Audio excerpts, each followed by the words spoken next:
down the hammer and pick up the pencil. You're about to listen to the Savvy Radio Show. Learn from real-life real estate investors, experience revealed with the Savvy Landlord as your host. Hey, welcome to the Advanced Investor Alliance. I'm overwhelmed, full of joy, excitement. This has been a podcast that I have been trying to do for since I started this thing roughly almost 5 years ago or so. And I was thinking about that today, preparing for this incredible podcast. It's about to drop hard. And first of all, I just want to welcome to the Advanced Investor Alliance show. This is the next level of real estate entrepreneurship in the arena of commercial. And I'm truly excited because this person that's on this line right here is a lifelong friend. They're very rare.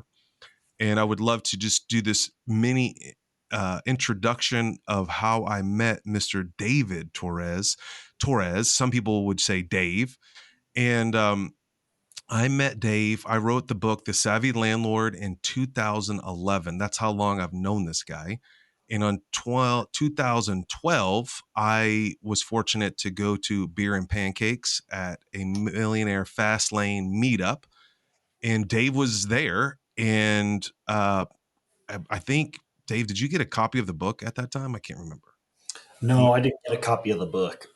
Anyway, so we connected there somehow. It's very foggy, but what really impacted me is that we became friends through this process. And one day I just started Investor Weekend, and maybe it was a couple of years after the release of the book, but you were like, hey, do you need any help? And this is a weird transition in my life. It was awkward that some man in New Mexico was like, hey, do you need any help? And I'm like, is this guy for real? And I was like, in my internal side of things was, don't ask for help. There'll be an expectation or an obligation. As a selfish, arrogant entrepreneur, I was like, I'll just pay for help. But there was some weird thing that inside of me said, okay, I'm desperate. I need help. I'm dying. And you were like, I'm going to drive there in my giant gas guzzler expedition. I remember when you drove there and you served me the whole time, and my life forever changed. And what a great testimony that, someone I randomly met at a meetup 5, 7, 10, 12 years ago was willing to serve, and it turned out to be a wonderful, lifelong relationship. And Mr. Dave Torres it's been a reciprocal, mutual growth process. If you could talk to someone every day, this is the individual that you want to learn and grow from.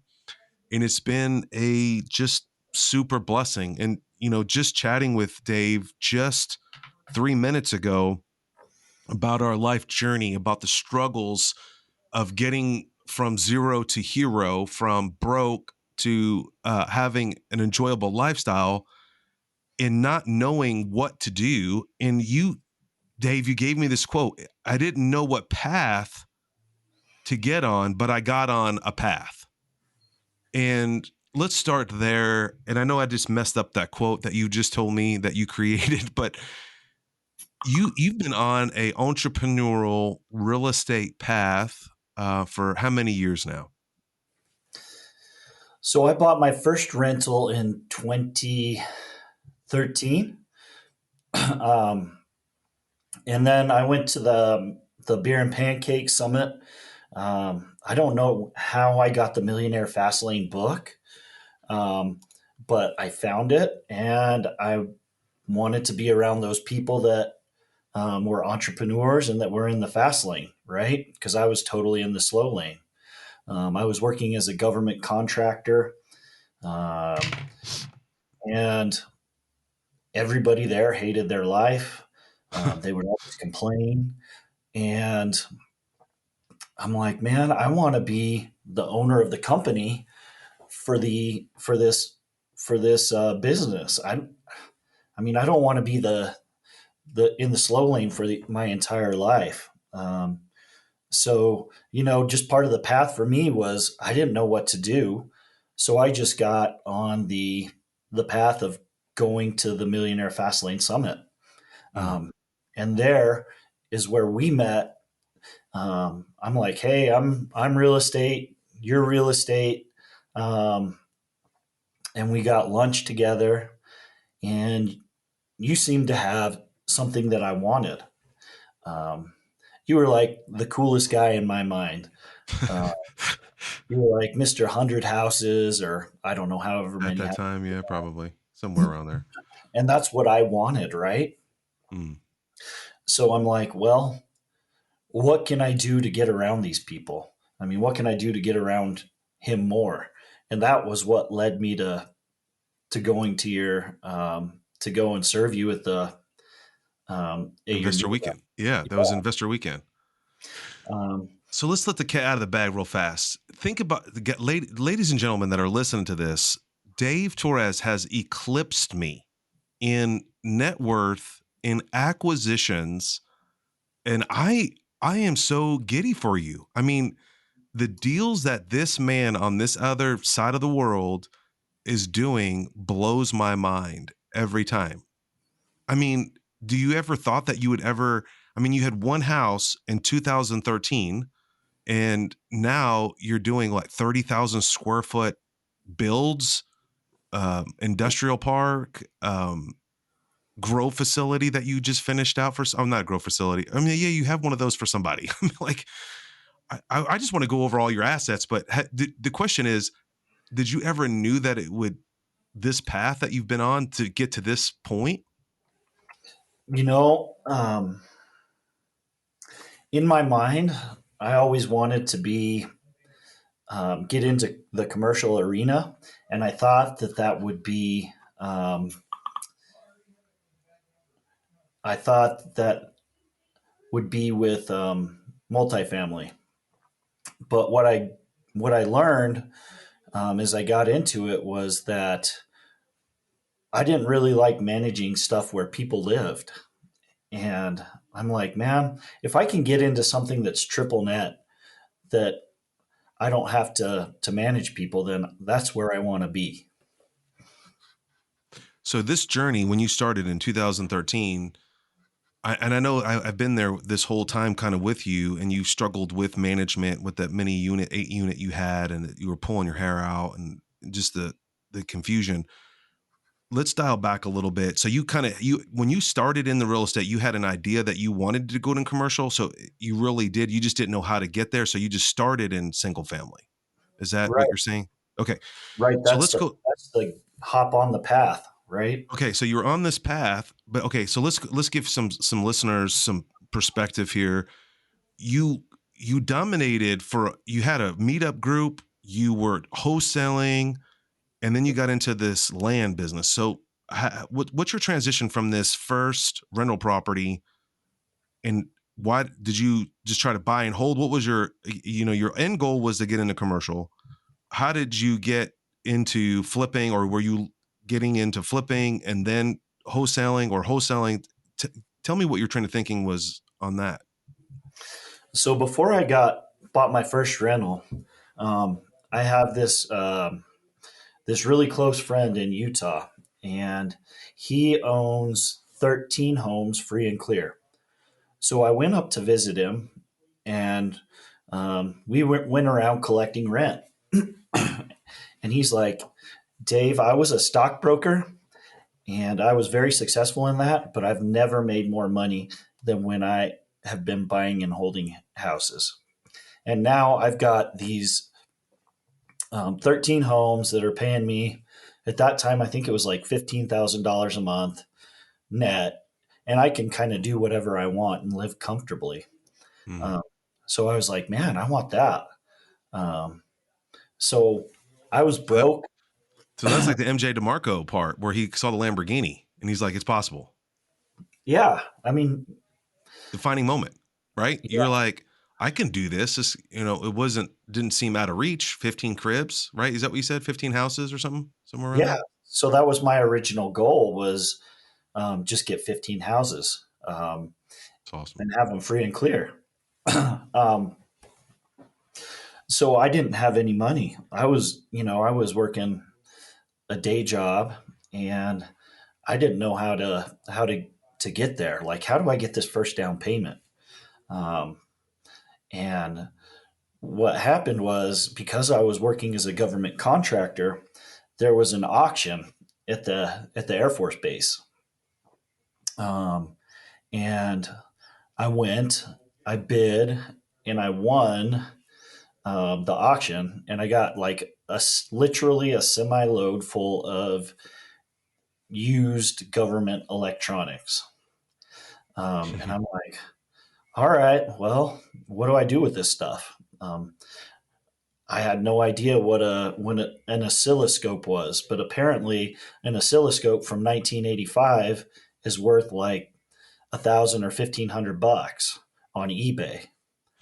Um, so I just sold as much stuff as I could on eBay, and then I took the rest to the scrapyard, and I had enough of a down payment for my first two homes.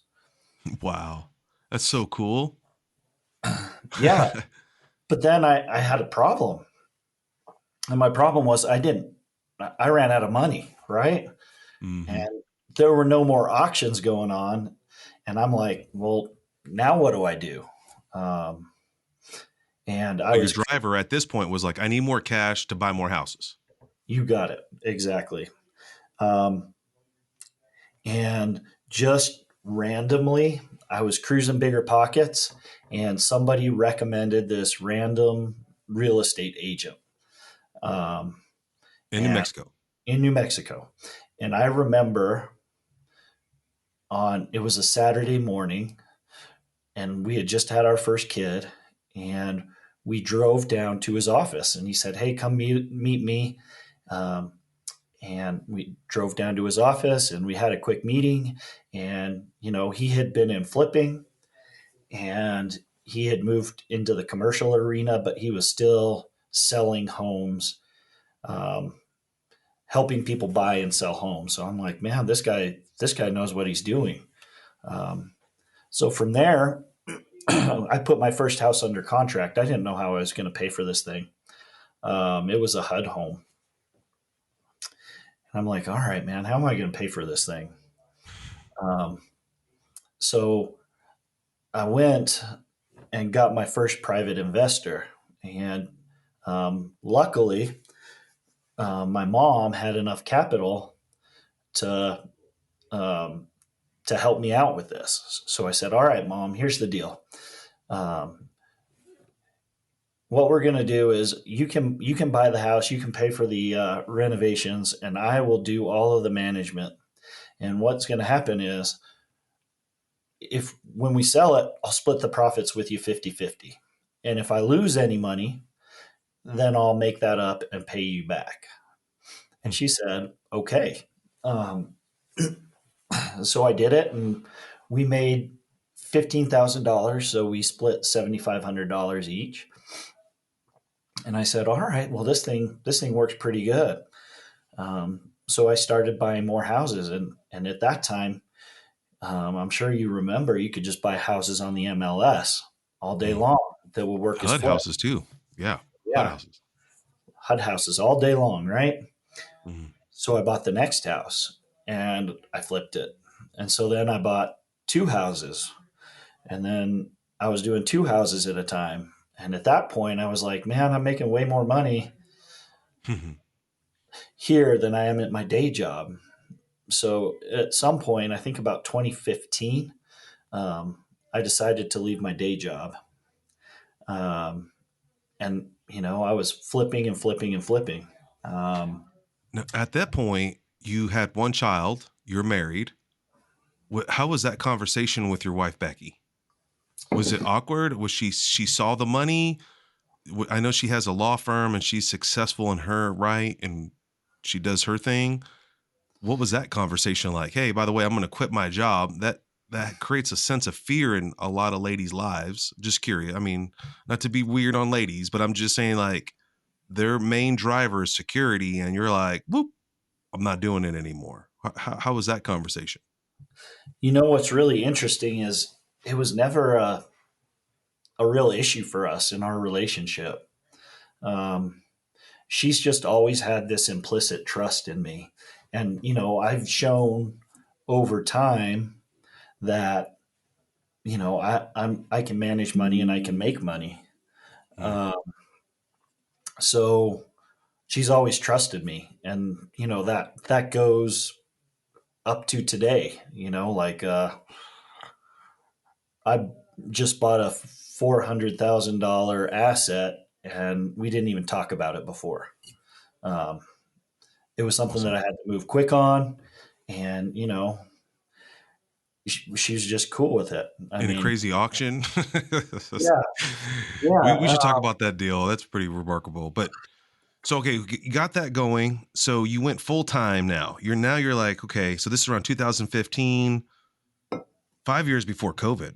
And you got a machine going and you're doing direct mail, right? You're prospecting now and you're well, yeah. I mean, at that point, I quit my job, and then the game changed. Right? It was like no more HUD houses. Everybody was bidding against each other. And I'm like, all right, now what am I gonna do? Right? Because now I don't have a job and I need to do something. So um, then that's when I started the direct mail, right? Um, and I got that going. And honestly, Steven, I sucked. I was freaking terrible at flipping houses. I was really, really, really bad. Um, uh, but I just got on the path and I just powered through it. I mean, I don't know how many conversations we had about contractor problems, realtor problems, houses not selling, mm, um, all that stuff. drama, tenants. Yeah, Because you acquired a few tenants a couple times. yeah, yeah. I mean, Inherited tenants.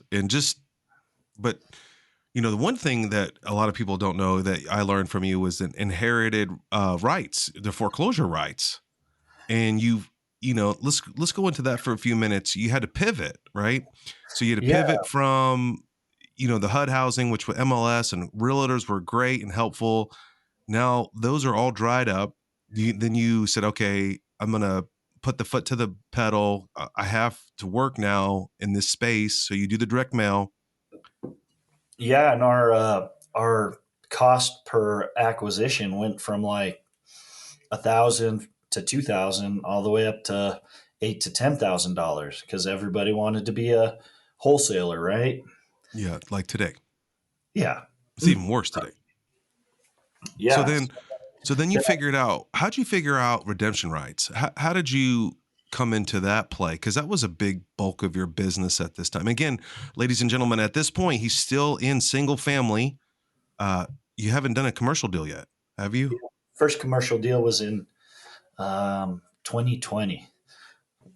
Okay, cool. So we're getting there. So you went to So this, yeah, I yeah. bought a house from this random wholesaler through the rights of redemption, and it was a friggin' smoking deal. And I'm like, well, what's this all about? Mhm. Um, so I just dove in feet first. And I always say everybody's got an unfair advantage, whether it be time, whether it be resources. And for me, I've got a wife who's an attorney. So I'm like, hey, honey, how do we do what are these redemption rights about? Um, and so, she explained them to me, and, I just started to kind of figure it out. And I sought out the people that were doing the redemption rights. And I learned from them as much as they would share, which, you know, it was not a whole lot because, of Mhm. course, they wanted to protect um, their area. Processes, yeah, Yeah. systems, yeah. But then, so I was doing that, and then buying from um, other wholesalers. But the deal was flipping houses started to get crazy here. People were doing a deal where they would make $10,000, $15,000 on a deal, and I'm like, that's dumb. Um, $10,000 to $15,000 is an HVAC Waste of system time. It's a or a waste of time. roof. If any of that goes wrong, then you're in trouble. And add to that the realtors were making more money than I was. You Mm. know, if I'm selling a $200,000 house, a realtor's making 12 grand risk free. Yeah, that's the liability. They don't have any. You're taking the holding cost. You're doing all the work. Yeah. So I pivoted to wholesaling. I'm like, well, I might have to do more deals, but I have zero liability here. Um, so I just started wholesaling. Um, then the redemption right game, which is for you Oklahomans or other people, just think about it as buying on the courthouse steps.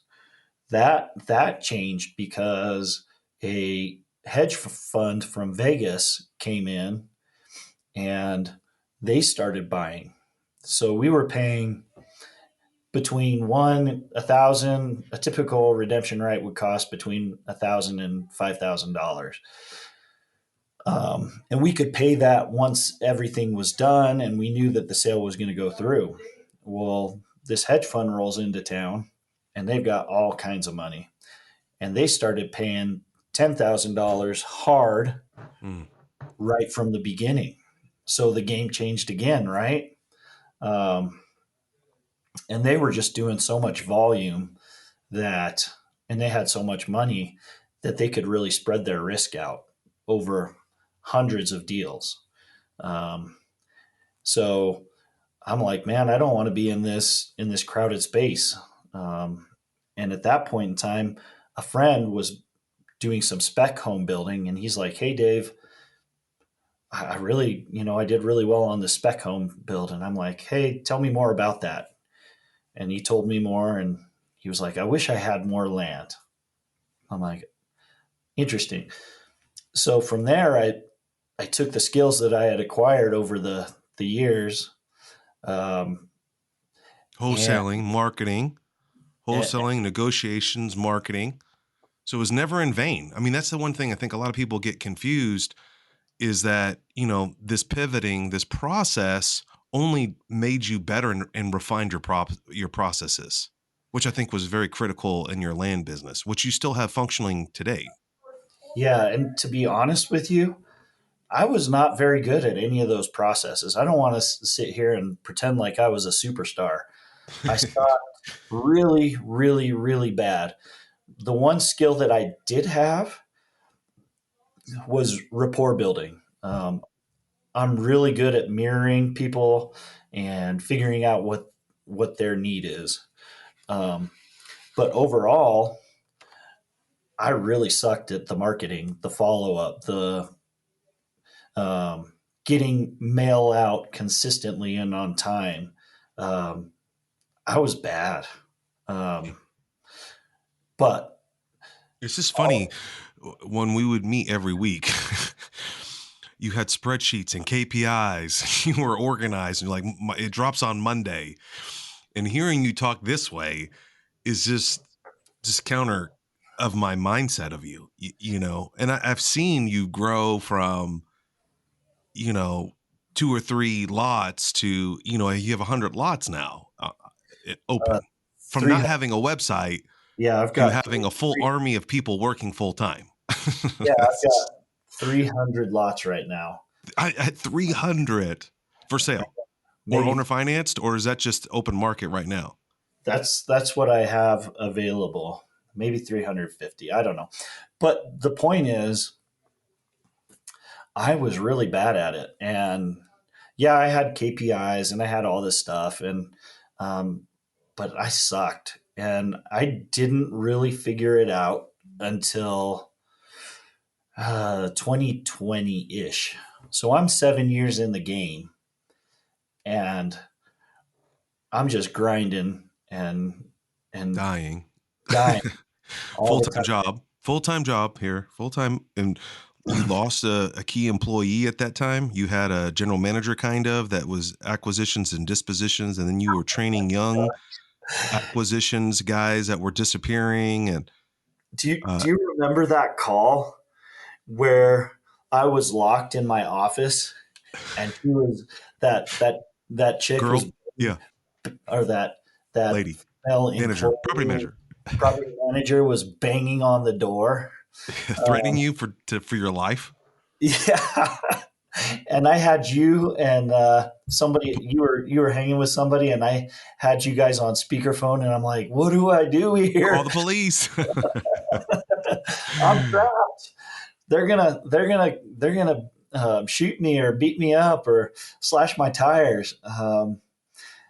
And oh geez, so I went through uh, three property managers before I found my current one, and I know four property managers, and all of them, five property managers. One of them only lasted a day, um, Oh yeah. and they all had their own situations. One, I let rent one of my houses, and she was watching my dog when we were out of town, and we get back into town, and she's acting kind of squirrely, and we can't get our dog back. And like that Friday, she comes to me and she's like, "Hey, I'm quitting." And I'm like, "Okay, well, what about the house that you're in?" She's like, "Oh, I already moved out." And I'm like, "Oh my gosh." Yeah. Um, Lost revenue in seconds, yeah. energy, time. But those are great moments. I remember those moments where we're like racking our brain and in just trying to figure out what's the next move, right? So Right. like we're getting up to this crescendo here. So you ran this land business, you got out of wholesaling, you got out of running a meetup, which are very unique decisions that you made during that process. Uh, Basically an identity change, right? We were chatting about that. Then you turned the land business into a functional normal business. It wasn't a real estate business, it was a entrepreneur endeavor, right? You assembled a team and it runs pretty much without you. 95% of it, you're not taking calls, you're not trying to sell properties, you're not evaluating contracts or making sure that they're at 60%. And No, yeah, you but I started out wrong with it. The first employee that I hired as a 1099. Um, so here I am just trying to be cheap, and he worked as a 1099 employee. And then the next group that I got, he left. That was a fun one too. You remember that guy? He oh yeah, freaking, the hotel living guy. Yeah. yeah, he drunk texted me and Drunk text shit. accused me of being a thief, Yeah. uh, and demanding his commission early. Um, Just crazy stories, man. yeah, I mean it's wild, So you went through that pain of, right? really, and you were a metamorphosis. I'm like, you were turning into a butterfly at this time. It was painful. You had a very successful land business. It ran with that one guy. You rebuilt that. It burnt to the ground within a short amount of time. You rebuilt it. Overnight. Yeah, I mean, I don't want to get into all these calls, but hey, the police are on their way to pick up the computer. I mean, it's just like, what do I do? Just, this and guy I has remember I was at a poker game at that time. It was like 10 o'clock at night. this guy has with this guy, it was like, hey, this guy has a key to the building and he's holding it hostage until I pay him like a certain amount of money. And you're like, get some chains and a padlock and lock that up. um, So the big crescendo is, how yeah, did you get into to commercial? Like, where was this defining moment? I mean, you have a cash flowing business. It throws off a wonderful life. I mean, just the land business and could then the rentals, sustain right? About could 50, sustain a whole family a and do 50, well. 50 rent houses, right? And you got 50 houses. So you reach that plateau of, and I think 50 is a perfect number. Don't ever get to 100. I think it's dumb. And now, of course, I've done that. And now, what pushed you? I know that there was that one time. Did you buy? Remember, we were looking at that office space, and I was like, "No, Dave, don't buy it." Was that your? You already did a commercial deal before that, or was that Yeah. your was that your primer? No. So my first deal was, it was just built out of necessity. And Oh yeah, the U-Haul one right by the U-Haul. Is that the very yeah, first one? my current office, right? Okay. Um, we were we were in a leased office, and we were subleasing, and they were like, "Hey, y'all got to get out. Um, we're selling the building." And I'm like, "Oh dear, what are we going to do here?" So I found this office building that was a complete wreck. Um, it was a disaster area, and I mean, it was just basically four walls, not even a roof. Um, and I'm like, "Oh, geez, this is awesome. I love this." What I did love about it was the cost basis, which was about $30 a foot. And I loved the location, which was on a hard corner at a signalized intersection. Um, so it's a 7,000 ish square foot building. I'm like, well, we can have our office in here and we can rent out the rest.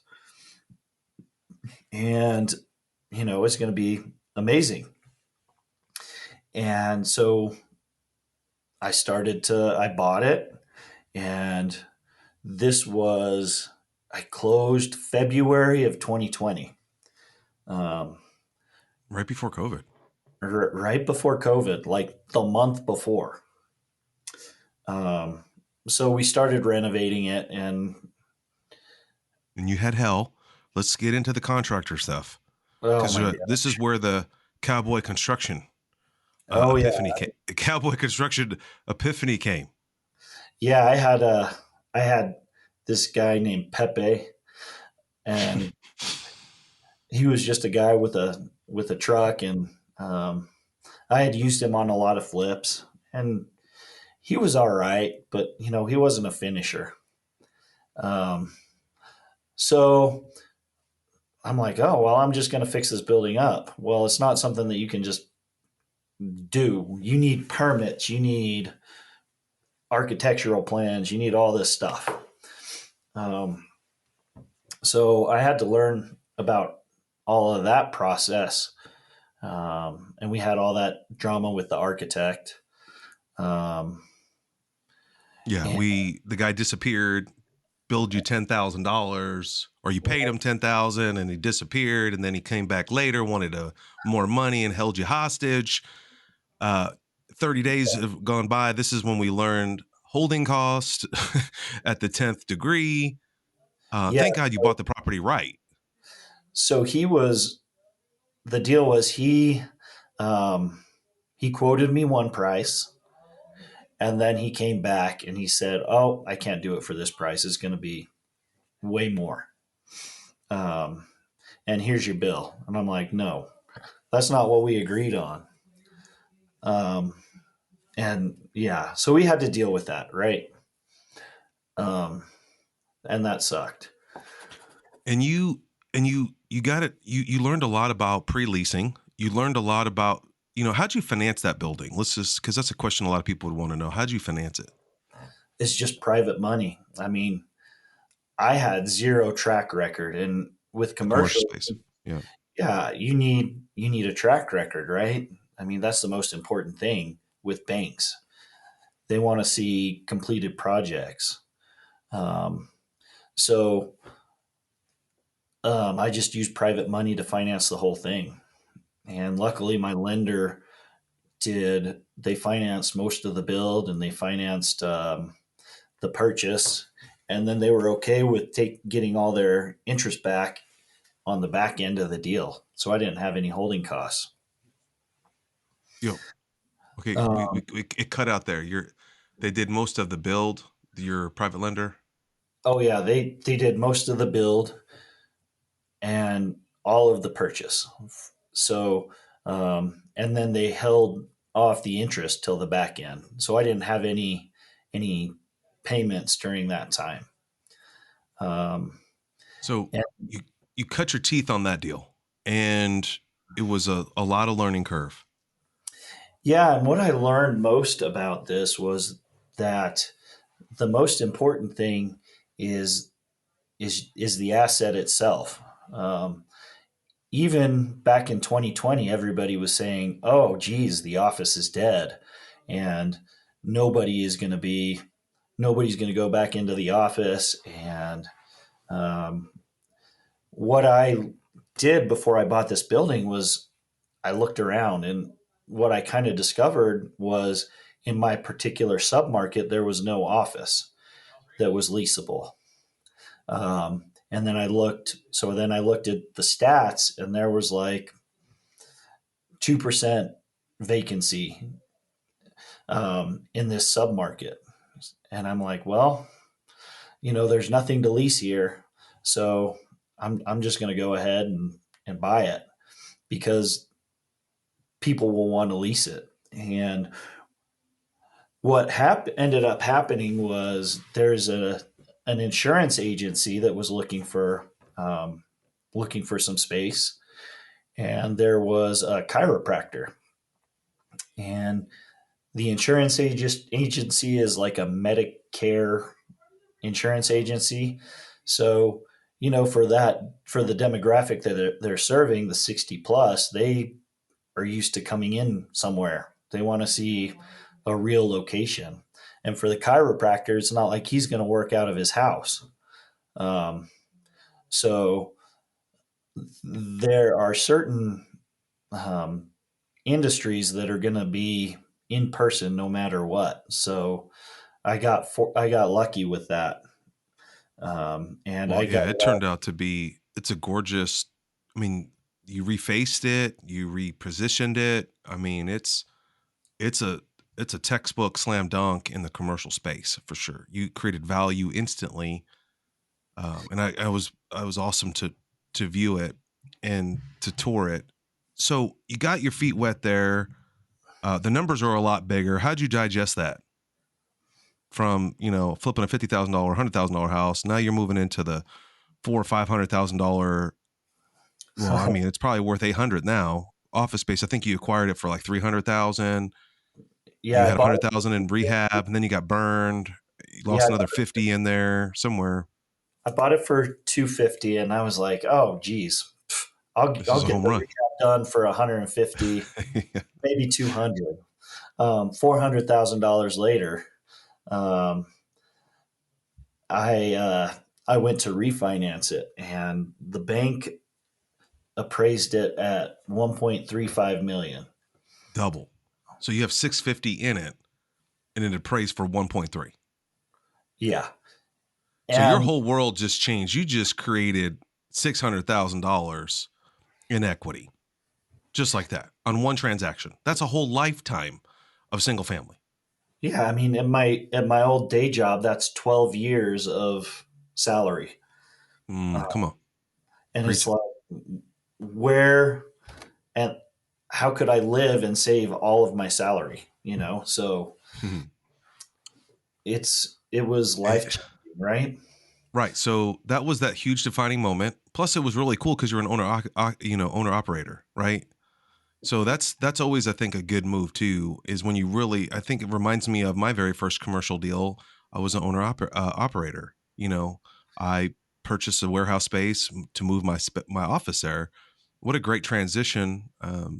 So then, how did you get so big? I mean, seriously, like I we didn't hang out for a little while. We took a couple breaks in there, focus on what we were doing at that time. And then next thing you know, I mean, you got this stellar commercial portfolio. By the way, you're running a land business too. I mean, what was the next property after that? The next property was, let's take a look. This 15,000 square foot industrial building. Um, And then you got that leased out. What was the numbers on that one? I bought it for I bought it for 1.25, and I it's leased at about um think about 8,000 a month plus triple nets right now. Can I get that? Those are my numbers. Those are my dreams. And the way that I bought it, this is an interesting story that I think is that's a good lesson for everybody. Is it was vacant, and no bank would lend on it. So I said, "Well, all right, seller. Um, here's what I'm going to do. I can pay you X dollars, which I actually had sold some of my single family homes and used the funds, put the funds in a 1031 exchange account, and um, then I said, all right, I can give you these X dollars from my 1031. I need you to finance this, finance the rest. And then what I'll do is I need a 3-year call. And once I get it leased and stabilized, I'll give you your money back. Um, The full so purchase. The full purchase. the full purchase. So it took me about, this is the other really, really big thing about commercial that people need to realize is it took me, this was a turnkey building. It took me 6 months to get it leased. Yeah. And Holding it's costs. not, yeah, it's not like residential where you're like, oh, well, we'll just sign a lease, and you guys can move in. No, it's like, hey, we need to do a letter of intent, and then we Negotiate. bounce it back and forth between attorneys, which um, Costs money. people are going to learn about red lines if they get into commercial, right? Did you know about what a red line was 5 years ago? I sure as heck didn't. Um, what's a You red talking line? about on the contract, or are you talking about in leasing in certain areas? I'm talking about the contract. Do you Yeah, know with what an attorney, red lines, like trying to bust the deal. Yeah. the red lines are? Basically, when you go back and forth on an LOI or a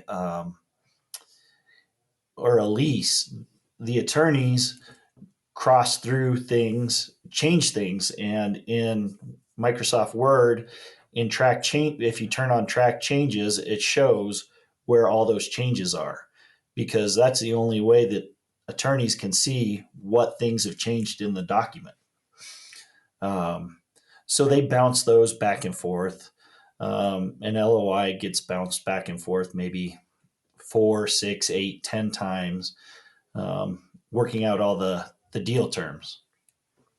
Um, then you go to leasing. Um, and then they do the exact same thing with the lease, right? Um, one attorney draws up the lease, the other attorney does a red line. Then they bounce it back, and my attorney says, "Hey, these are their red lines. What can you live with? What can you not live with?"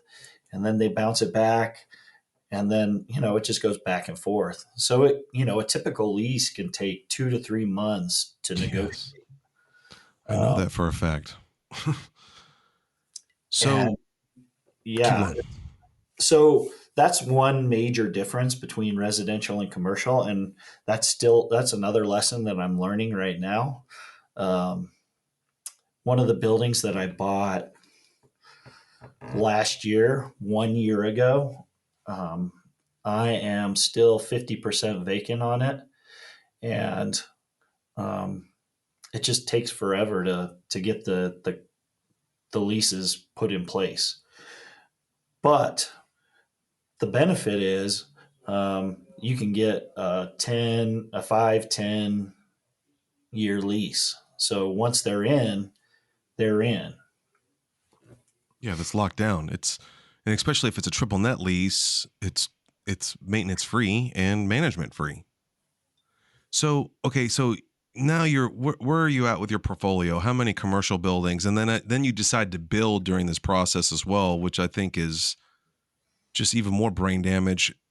How many warehouses, how many things, like what's your square footage? Have you ever figured out, you have acquired, A X amount of square foot?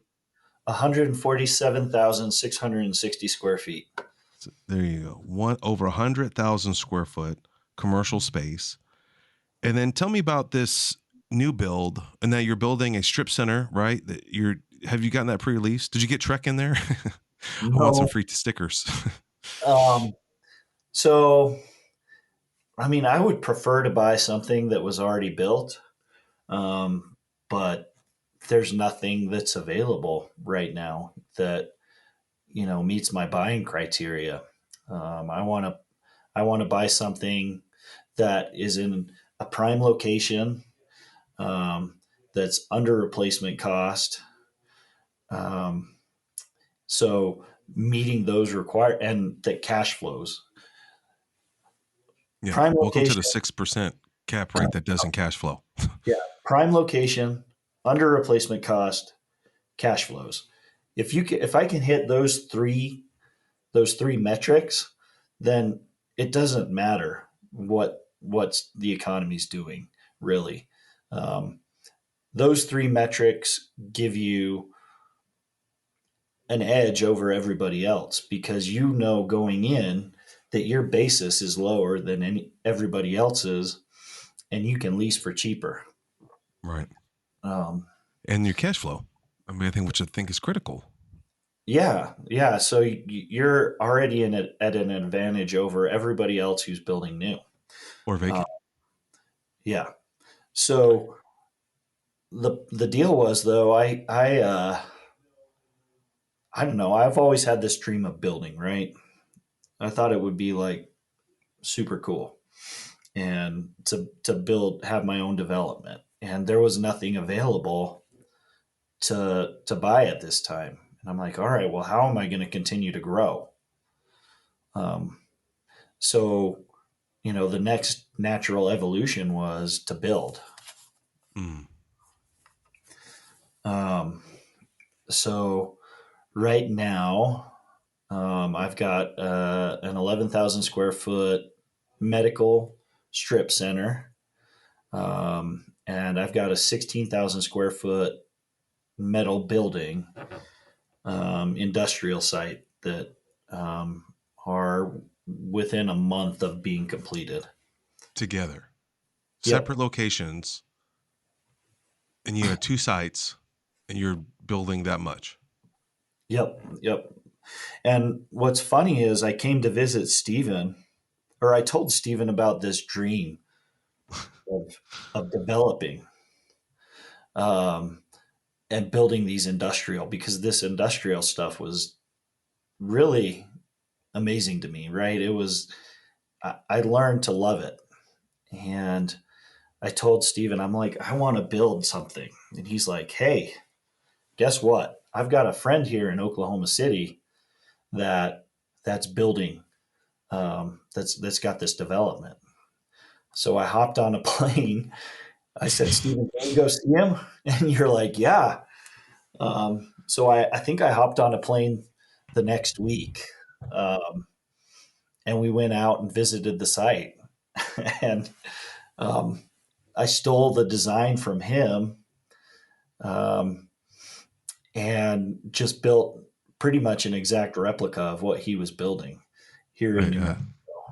Which is incredible. I think that the tenacious ability to come in, see the product, get the plans. I love that the uniqueness about Dave is like there's a relentless drive, and he figured out through public records on how to get the plans.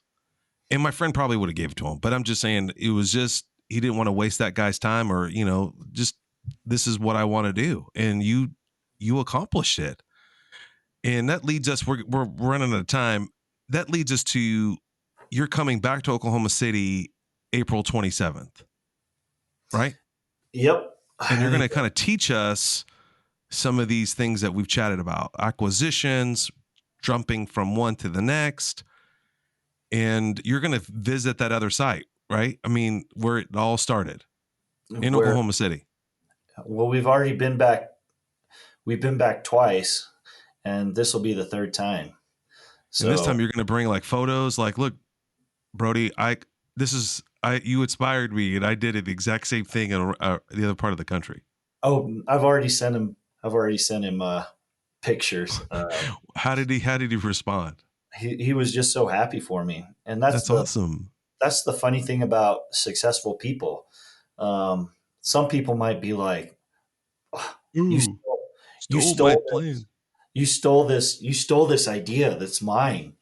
Um, but the cool thing about that I've found about successful people is he was like, "Oh man, that's so cool that you liked my design enough to actually build a $2 million project, 2 states away."